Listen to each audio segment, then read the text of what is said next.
Mahirap ang buhay ng isang komedyan. Kuminsan na naiisip ko, pag nag-iisa ako, yung sinabi sa amin ni Manong Pugo. Bert, tange, halika, kumain tayo sa turo-turo.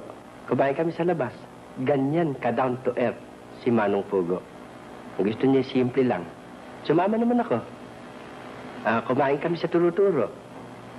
Pero biglang may dumating na isang lalaki. Kala mo sa tuwa sa amin ni Tange, pinag-untog ang ulo namin. Pak!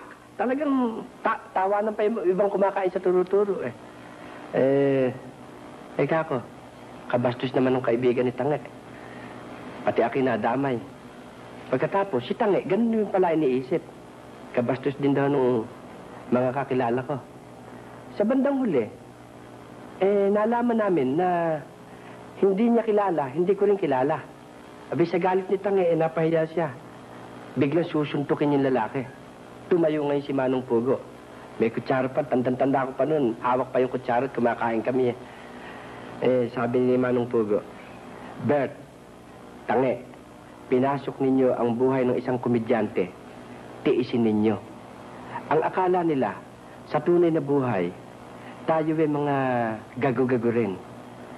Kung nangyari kaya sa inyo, yun nangyari sa akin.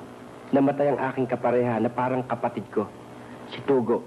Nakaluhod ako sa simbahan. Nagdadasal at umiiyak. Pagkatapos bigla na lang may bumatok sa ulo ko. Ang lakas ng lagapak, tingin na sa simbahan. Wala akong nagawa kundi umuwi. Ito nagmukmok at sinabi kong pinasok ko itong hanap buhay neto. Kailangan tiisin ko. Kaya kuminsan nag-iisa ako Naiisip ko. Kailangan tiisin ko ng pag nasa labas ako ng studio.